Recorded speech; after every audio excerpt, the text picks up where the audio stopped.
Hello students, today we will discuss coset और partially ordered set. देख लेते हैं partially ordered set क्या होता है.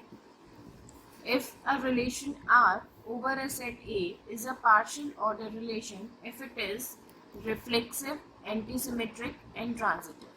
Suppose हमारे पास कोई set है A, उस set A पे कोई relation R डिफाइन किया हुआ है, तो वो रिलेशन आर जो है वो पार्शियली ऑर्डर्ड कब होगा, जब वो ये तीन प्रॉपर्टीज को सेटिस्फाई करेगा. और तीन प्रॉपर्टीज क्या है यहाँ पे? Reflexive, antisymmetric and transitive. तो ये तीन प्रॉपर्टीज अगर सेटिस्फाई हो रही हैं किसी भी रिलेशन में, इट मीन्स वो रिलेशन क्या हो गया? पार्शियली ऑर्डर्ड रिलेशन हो जाता है. ओके, या फिर हम सेट को बोलेंगे पार्शियली ऑर्डर्ड सेट. तो ये तीन प्रॉपर्टीज हमें चेक करनी है. ऑलरेडी मैं तीनों प्रॉपर्टीज आप लोगों के साथ डिस्कस कर चुकी हूँ. एक बार एक क्विक रिव्यू हम इसका देख लेते हैं. तो स्टेप नंबर 1, जब भी हम क्वेश्चन को सॉल्व करेंगे हमको कोई भी एक सेट दे दिया जाएगा या कोई एक रिलेशन डिफाइन कर दिया जाएगा और पूछा जाएगा कि ये पार्शियल ऑर्डर्ड सेट है या नहीं. इसको हम शॉर्ट में पोस्ट सेट भी बोलते हैं. ज़रूरी नहीं आपको एग्जाम में पार्शियली ऑर्डर्ड सेट पूरा लिखा मिले, वहाँ पे आपको पोस्ट सेट भी मिल सकता है. और अगर पोस्ट सेट मिलता है it means we have to find partially ordered set. तो फर्स्ट स्टेप है यहाँ पर रिफ्लेक्सिव. हमें सबसे पहले रिफ्लेक्सिव प्रॉपर्टी को चेक करना होगा. रिफ्लेक्सिव प्रॉपर्टी क्या होती है? Like same pairing. अगर मेरे पास एलिमेंट है P, तो उसका खुद P के साथ ही पेयर हो. Q है तो Q के साथ हो और R है तो R के साथ हो. तो जितने भी एलिमेंट्स हमारे को सेट में दिए हुए होते हैं, लाइक मेरे को यहाँ पर एक सेट A दिया हुआ है, उसमें एलिमेंट्स है P, Q, R. तो मेरे पास इस सेट के लिए जो रिलेशन डिफाइन हो उसमें ये सारे पेयर्स अवेलेबल होने चाहिए. अगर इस तरीके के पेयर्स अवेलेबल हैं तो वो रिफ्लेक्सिव प्रॉपर्टी को सेटिस्फाई करता है. एक चीज़ और ध्यान देनी है, लाइक इसमें यहाँ पर हमारे पास 3 एलिमेंट्स हैं P, Q, R. तो इस तरीके के पेयर्स जो हैं वो तीनों एलिमेंट्स के रेस्पेक्ट में होने चाहिए. अगर तीनों एलिमेंट्स के रेस्पेक्ट में हमको इस तरीके के पेयर्स फाइंड हो जाते हैं it means this is reflexive, otherwise not. Like यहाँ पे P है तो P के रिगार्डिंग P, P, Q है तो Q के लिए Q, Q, R है तो R, R. अगर एक भी पेयर नहीं है हमारे पास तो ये रिफ्लेक्सिव प्रॉपर्टी सेटिस्फाई यहाँ पर नहीं होती. Next one is antisymmetric. जब हम एंटीसिमेट्रिक की बात करते हैं मीन्स जो सिमेट्रिक के ऑपोजिट होती है. लाइक मेरे पास कोई भी रिलेशन R जो दिया हुआ है, अगर उसमें मेरे पास एक पेयर है P, Q, ठीक, एंड सेम टाइम पे रिलेशन में Q, P, इसका रिवर्स, लाइक P, Q, इसका रिवर्स क्या हो जाएगा? Q, P. तो P, Q तो है बट Q, P नहीं है. अगर हमारे को इस तरीके की कंडीशन मिल जाती है तो वो कंडीशन क्या कहलाती है? Anti symmetric. और एंटी सिमेट्रिक प्रॉपर्टी अगर इस तरीके की कंडीशन वहाँ पे फुलफिल हो रही है it means anti symmetric property वहाँ पर सेटिस्फाइड है. नेक्स्ट स्टेप जो है that is transitive. Next step है is transitive. If P, Q and Q, R exist in relation R. मेरे पास एक है P, Q अवेलेबल है रिलेशन में एक पेयर और एक है Q, R. हम यहाँ पर ध्यान देंगे कि यहाँ पे P, Q ये Q पर एंड हो रहा है और ये Q से स्टार्ट हो रहा है. मीन्स इस पेयर का जो सेकेंड एलिमेंट है वो दूसरे पेयर के लिए फर्स्ट एलिमेंट होना चाहिए. अगर इस तरीके का पेयर हमको मिलता है P, Q and Q, R, इस तरीके के दो पेयर अगर हमको मिल जाते हैं एंड इनके बाद हमको एक पेयर मिल जाता है P, R, मीन्स इस वाले पेयर का फर्स्ट एलिमेंट और इस वाले पेयर का सेकेंड एलिमेंट, लास्ट एलिमेंट, इन दोनों का अगर हमें पेयर मिल जाता है it means P, R, it means this is also transitive. इस तरीके से हम इसको देख सकते हैं. P, Q है एंड Q, R है. तो इसका फर्स्ट और इसका लास्ट ये दोनों एक जैसे कॉमन है, दोनों सेम है. उस कंडीशन में ये फर्स्ट और ये लास्ट, इन दोनों का अगर हम पेयर बना दें दैट इज P, R. अगर मेरे को यहाँ पे P, Q भी मिलता है, Q, R भी मिलता है और उसके बाद मुझे P, R भी मिलता है, इस तरीके से अगर फाइंड होता है it means relation R is transitive. और हमारे पास अगर ये तीन कंडीशन सेटिस्फाइड हो रही हैं इट मीन्स जो भी हमको रिलेशन दिया हुआ है, जो भी हमको सेट दिया हुआ है, it is a partially ordered. तो इस तरीके से हम पार्शली ऑर्डर्ड या पोस्ट सेट को हम इस तरीके से फाइंड कर सकते हैं। तो इसके एग्जांपल्स देख लेते हैं। तो यहाँ पर हमारे पास क्वेश्चन है रिलेशन आर, इसमें सारे पेयर्स डिफाइन है, find it is a poset और not. When we talking about poset, as we discussed, we have to find three properties.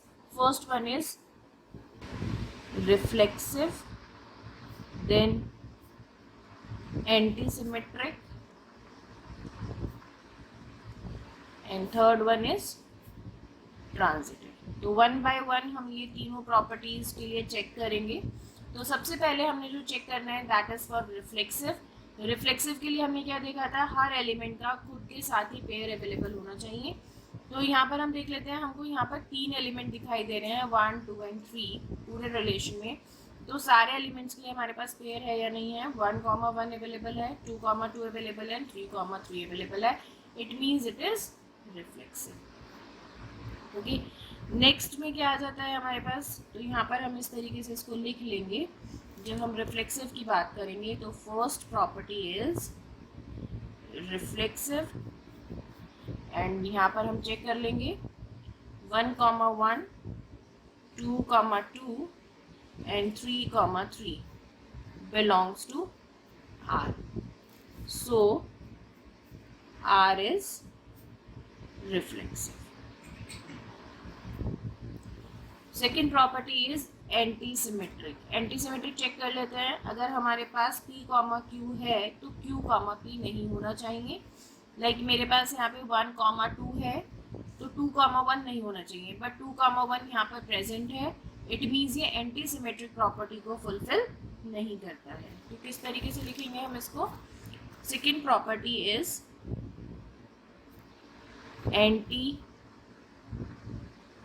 Symmetric. Like 1, 2 belongs to R and 2, 1 also belongs to R, so it is not anti-symmetric। अब हमको यहाँ पर मिल गया so it is not, हमको यहाँ पर मिल गया सो it is not anti symmetric. और जब हमको यहाँ पर मिल गया कि एंटी सिमेट्रिक है ही नहीं तो हमको आगे ट्रांजिटिव चेक करने की नीड ही नहीं है, और हम यहाँ पर लिख देंगे it is not a coset. तो हमको क्या रिजल्ट मिले, it is not a coset. एक एग्जाम्पल और डिस्कस कर लेते हैं हम। तो जब हमारे पास ये रिलेशन डिफाइन है और फाइंड करना इट इज़ अ कोसेट और नॉट, तो फर्स्ट हम चेक करेंगे that is for reflexive property. Reflexive के लिए चेक करेंगे तो हमारे पास 1, 1 अवेलेबल है, 2, 2 भी अवेलेबल है, एंड 3, 3 भी अवेलेबल है, belongs to R, so it is reflexive। Next one is antisymmetric।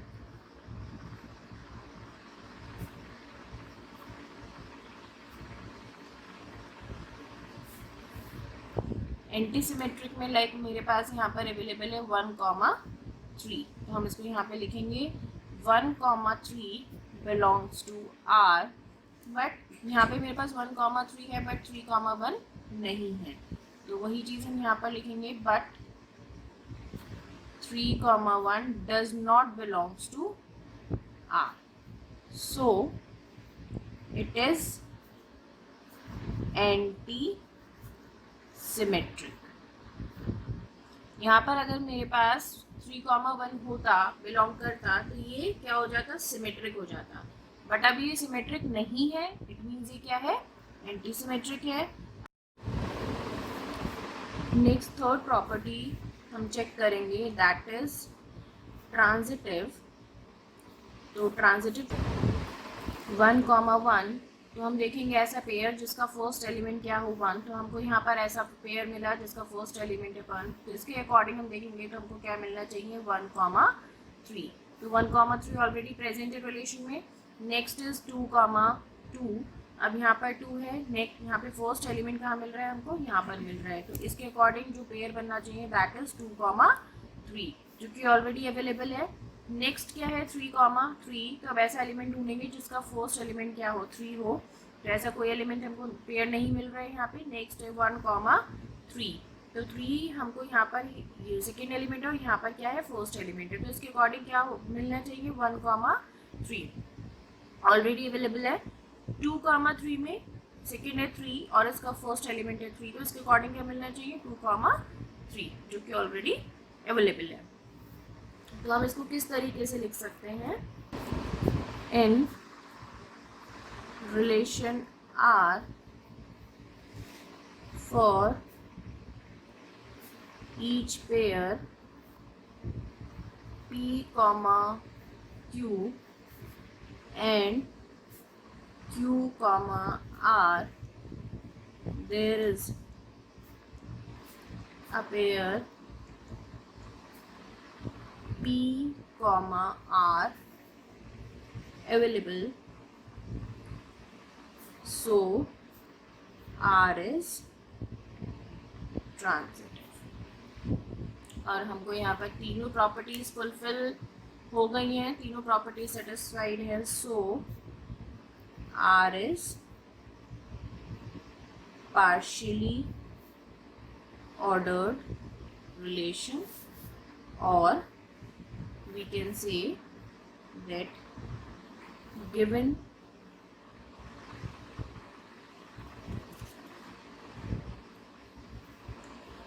set is